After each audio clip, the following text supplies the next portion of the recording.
Shalom. Yeah, indeed, I am from the Netherlands. I made about 18 years ago the mistake of going on a vacation to Israel and never left. These things happen, but that's also the main reason why I'm now a director of a tour and event operator in Israel and now bringing people from all over the world to Israel on similar experiences as I had. I'm not sure if they're all staying like I did, but at least we bring them on a journey to Israel with Keshet Journeys and to experience Israel from within. And over these years that I live in Israel, everybody inside Israel knows ZAKA, but I experience it outside of Israel. ZAKA is not that known, and I think the best way to start and give you an impression of what ZAKA is all doing is by showing you first one video.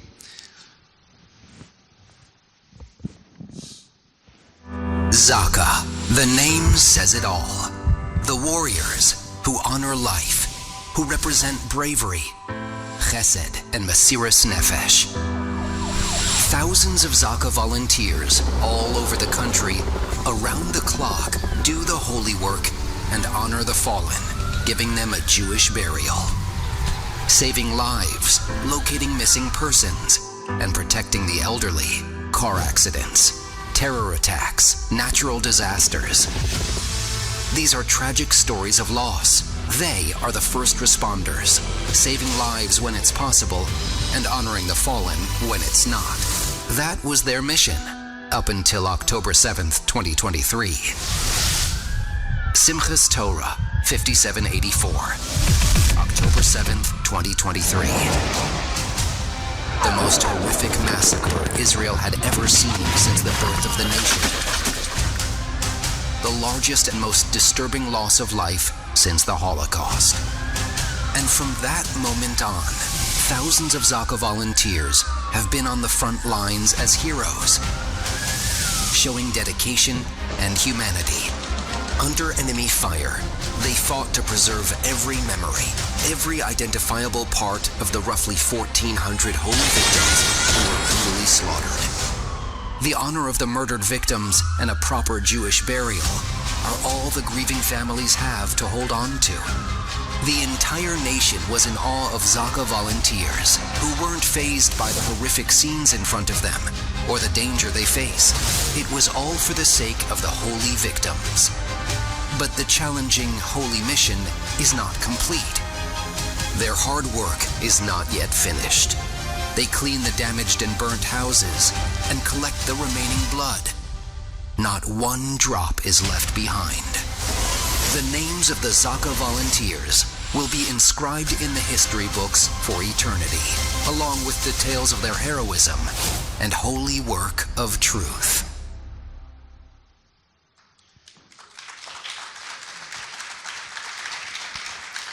So next to me, I have in my eyes two heroes from Israel.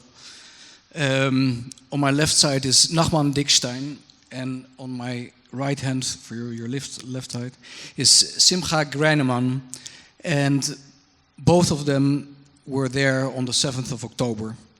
But before I go into that horrific event, I just wanted to know a bit more about ZAKA. What does ZAKA mean, Simcha? ZAKA stands for Zihui Korbanot Ason, identifying bodies in hard situations after tragedies. The understanding of purifying and understanding what it means to care for humanity. Bringing the hope for the families, bringing the hope for the people that their children, their parents, anyone of their family that died, to recognize, to know who they are, to know what happened to them in the last moments, to be able to bury, to have some place to come to comfort them. That's the main goal of ZAKA. And can you explain from a Jewish perspective why it's so important to take care of these victims?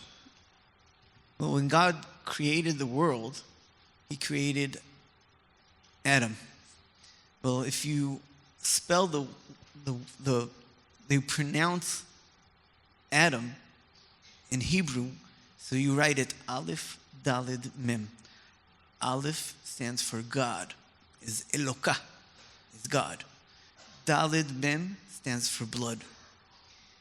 When you attach man, the blood, to God, if you live your life through God, you're always connected to God. And this is our understanding, that we have to respect every human being. It doesn't make difference the culture. It doesn't make difference if it's a man or a woman. The understanding, by caring for them, you're always living your life in the shadow of God. Yes. Wow. And both of you were there on the October 7th. Nachman, you're a captain of ZAKA in the Ukraine. So what were you doing in Israel? We came to Israel for Sukkot. We came to see the children, the grandchildren, to take a little bit because we live in Ukraine. Then we was busy in the war there, and then we came for holiday. And till Simchat Torah, Shabbat afternoon, we was busy. We was enjoying every minute. Till in the afternoon, we went out already. And what were you doing that day? You were, I assume, in the synagogue without phones. How does it work? No, I'm going with a phone every day, 24/7, and I don't have. Every day I get phone calls in Ukraine, in Europe, from people that needs help. Then I'm with the phone. But 6:30, when it started the first alarms, I was like, we was preparing to go to the synagogue and festival, and I didn't understand exactly, because I'm coming from Ukraine. I know every hour, every 2 hours we have alerts there. But in Israel, in Bet Shemesh, where we live, normally there you don't have. I lived before in Ashdod. There I was. It was every month something. But Bet Shemesh, I was sure it's a mistake. And after the second and number 3, I start already to open my phone and to see what's going on. But nobody knows exactly what's going on till a couple of hours. And the minute that we understand what's going on, then I went out with my wife. We take the car. We didn't know exactly what we are going to do, but maybe we can keep alive. Maybe we can help somebody. And this is what we did 2 weeks in Israel. The first 2 weeks, we was busy the whole day together with Simcha and my wife and a lot of other people that came to help. So you witnessed everything. You went to the Nova Festival, I understood. You went to the Kibbutzim. We went everywhere. Yeah. We went everywhere.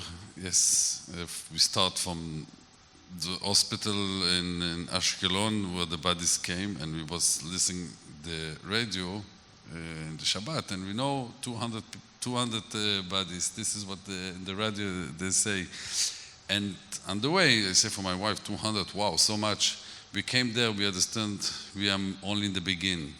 Then we went to Nova, next day to Be'eri, every kibbutz and every place we went every day.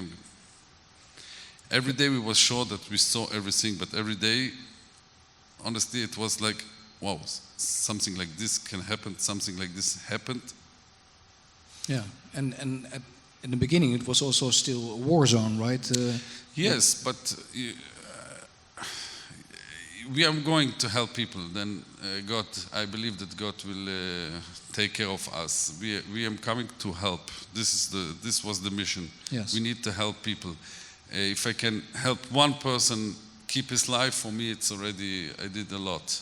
Yeah. And Simcha, can you describe your day, what happened, and from then on?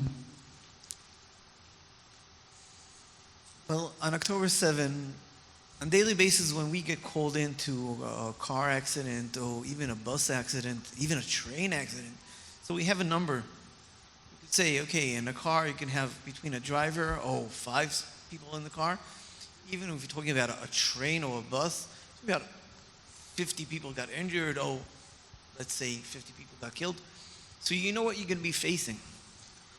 While when we left our houses on October 7, we did not know what we're going to be facing. And driving down to Sderot or getting closer and closer to the Nova, hundreds of bodies on the highways. Talking about cars blown up, still in fire. And when you face a situation, you really don't know what you're really heading to see. But when you're there, you start to decide what are you supposed to be doing. Yeah. And I call the head control of ZAKA, and I say, okay, I'm on 34 route, and I cannot continue driving because the highway is full of bodies and cars blown up. And he says, whatever you do, don't stop the truck. Basically, I drive one of the trucks of ZAKA. Yeah. And so I said to him, what do you mean? There's bodies all over the highway. I better start picking them up, taking care. He says to me, no, you need to understand, you're in a war zone. Any second you can be hit with a grenade or an RPG, you're a target. Yeah. You better continue driving until you get to an army base or a police station. It's unbelievable. So you need to understand, so every second is more and more and more trauma of not understanding what you're going to be facing. Mm. I'm not talking about going into the kibbutzim. All this is under attacks of missiles, and the police department in Sderot is still fire and blown up and total chaos. Yeah. But facing it slowly, every day, more and more and more, is unbelievable. Yeah. Going through house by house, every kibbutz, every house is a story, every car is a story. You walk towards the front of a car and you see it's all blown up. And then you look in the back doors and then you see baby seats. And it's unbelievable, unbelievable. Yeah, and for the civilians, the work you are doing is so important. Any piece of that you find of somebody is a confirmation in that situation, or in that time. Are they taken hostage in Gaza, or are they indeed died? But at least we have some piece of them, and this is what ZAKA did, and has therefore been of such a great importance to the nation of Israel, and still is. And ZAKA, are these people being paid? How does it work? ZAKA has close to 4,000 volunteers. We have special units internationally. We go anywhere around the world after disasters. Basically, 2 years ago we were in Turkey after the earthquake. We collected 18 bodies of Muslims. We were in Haiti for close to 3 months.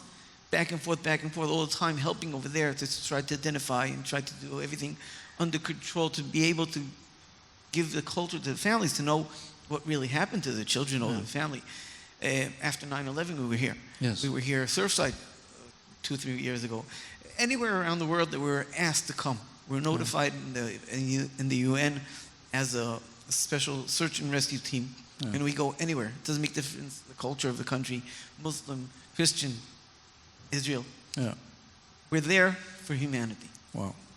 Yeah, I remember when the earthquakes were there in Turkey that you went, and now Turkey is condemning Israel of everything, but ZAKA was there to help, and ZAKA doesn't care for who they're helping. They help anywhere and anyone. But ZAKA is not just active, as I said, in Israel, and Nachman and his wife are responsible for the Ukraine, and I think we can best show a little bit of the work also Nachman is doing in the Ukraine. So the next video, please.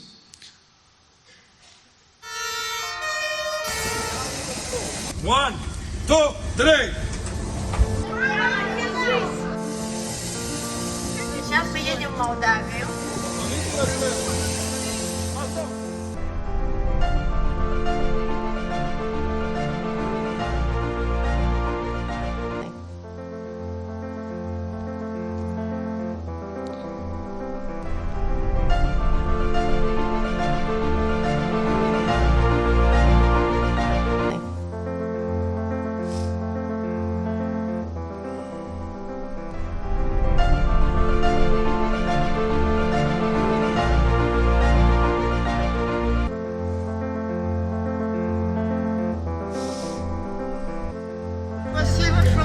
что вы нам помогаете. Я не ожидала, что будет такой прием.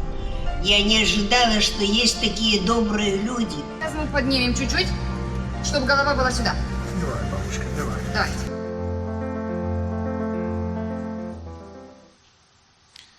So that's ZAKA in the Ukraine, headed by Nachman and his wife, who's here taking pictures.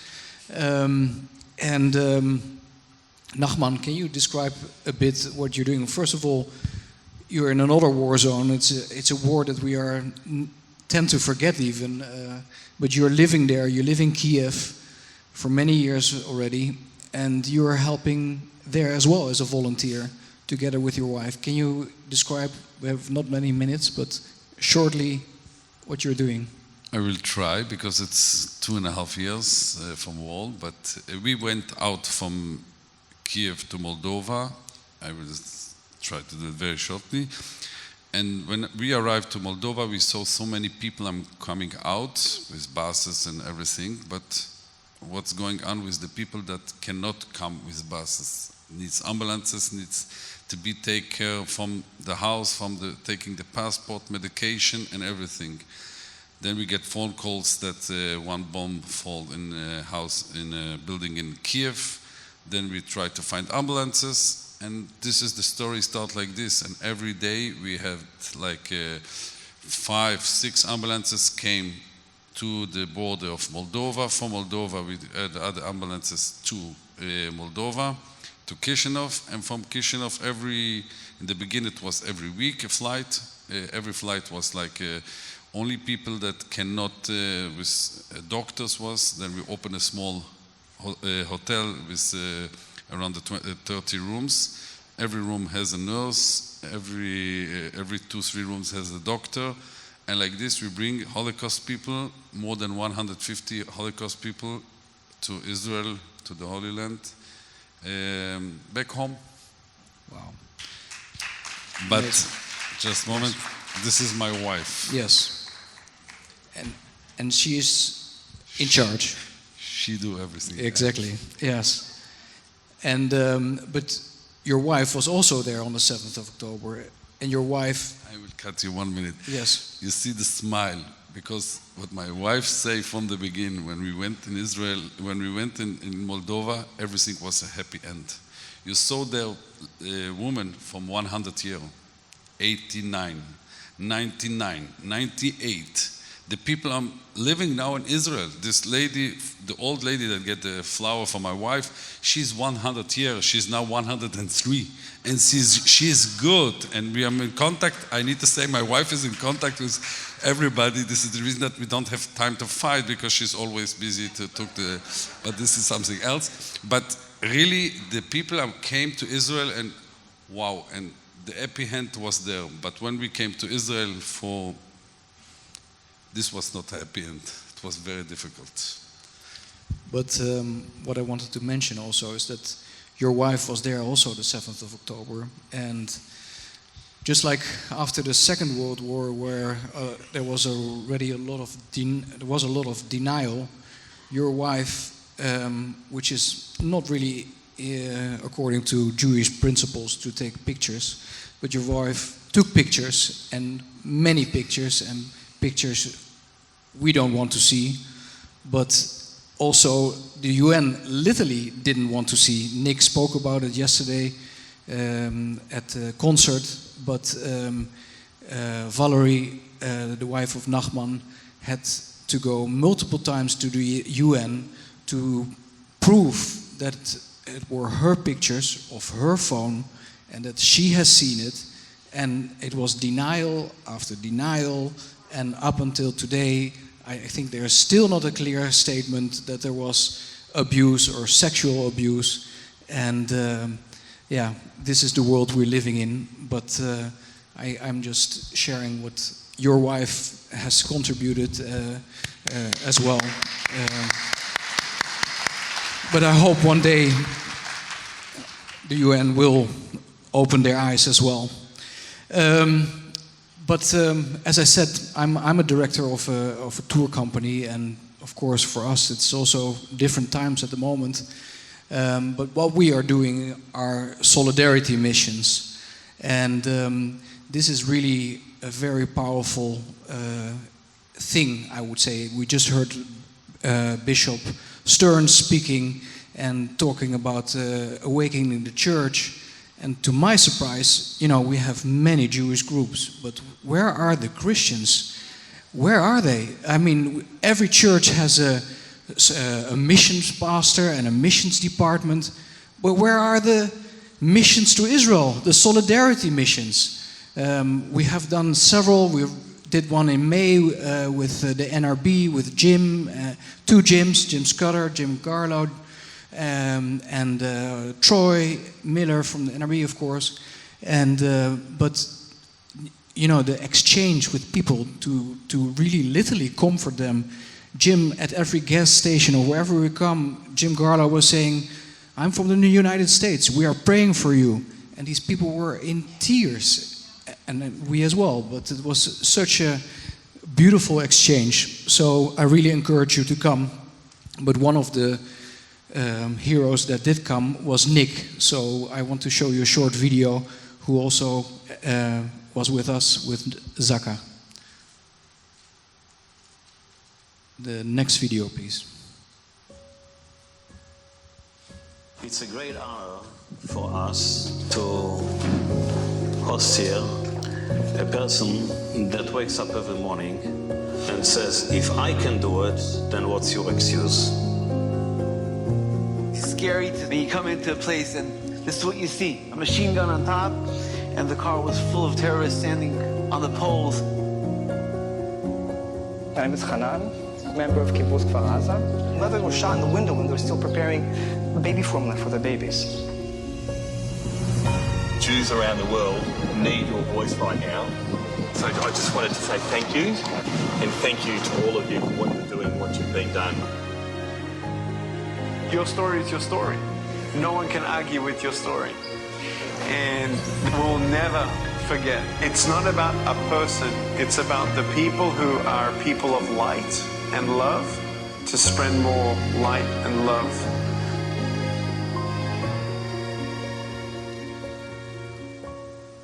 I know I'm over time, so I don't know if they want to cut me now already, but this is also possible for you to experience this in the land, to go to the places, to see it with your own eyes, because your witness is so important amongst the nations. You are the United Nations, and your witness is so important. And on these visits, we also go to the south. We take you to the car graveyard, which endless of days, ZAKA was taking any piece of blood what they could find in order for people have something to mourn for. This is what we all show you on such a solidarity mission.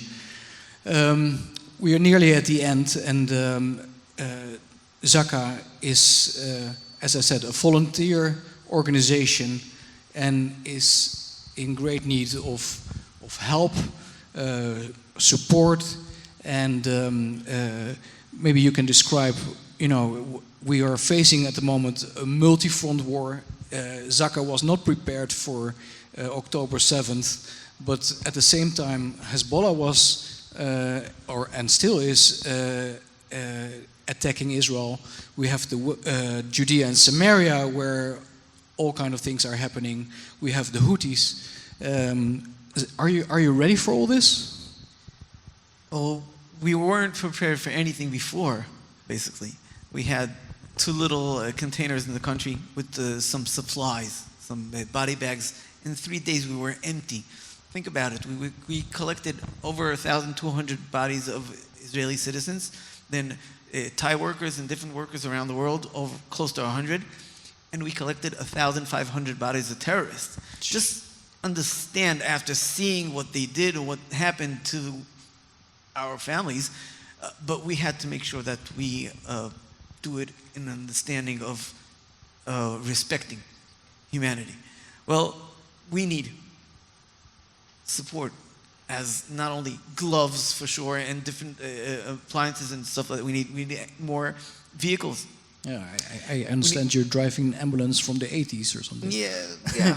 Well, basically, We need to push them. well, yeah, we sometimes push it to be able to continue. But we need vehicles. We need to be prepared if anywhere around the country something happens. We have enough support for whatever we need. Don't forget that we came into kibbutzim. There was no electricity. No. You can't work in the dark, so we had to bring generators and light fixtures and different things to be able to continue working. Yeah. Because by understanding that what we did is not only giving them, the families, the culture, the feeling, the calmness, the knowing where their children and family are, but we look at every drop of blood like a Bible that was burned. Yeah. And if we look at that and we say every drop of ash is like a drop of blood, this is how we care for every human being. So we cleaned for 18 and a half weeks the houses, the cars, to make sure that the families can come and take out whatever they belong from their houses without seeing the disaster. Yeah. And not only that, by respecting them, by giving them the kindness, the feeling that someone cares for them. Yeah, yeah, it's truly amazing. And you know, what we also have seen on the 7th of October, that even an ambulance is not safe and a target. So you know, one of the big needs is also even an armed, or how do you call it? An armed or bullet-free, bulletproof ambulance is what needed. Sure, all these needs are gigantic, but we need the help. Yeah. We need the support. Yeah. And we're talking about 4,000 volunteers, men, women, Muslim, Christians, Jews. It doesn't make a difference, the culture. Yeah. These are people that care for humanity. They care for everyone. And to be able to be a partner, to be part of the family, as I would call it, of these volunteers. We have 15 workers in the whole organization, paid workers. All the rest are volunteers, totally, because every penny goes to the purpose. Yeah. We know that everything goes to make sure that the people who need it get it. Yeah. And what people also don't realize is that, you know, what these guys have seen is so horrific, and it's not just affecting them, but also entire families who are behind them as well. So they come home and they don't know where to go with their story and how to even sleep, or and you know, the government is offering group sessions once a month or something for psychological help, but these guys they need one-on-one I don't know, full-time psychological help after all what they have seen and still daily see.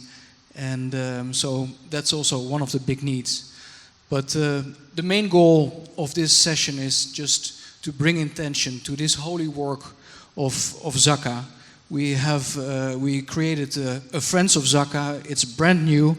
And if you feel called to become a friend of ZAKA, just leave behind your name and your email address. And if you feel called to donate, it will be highly appreciated.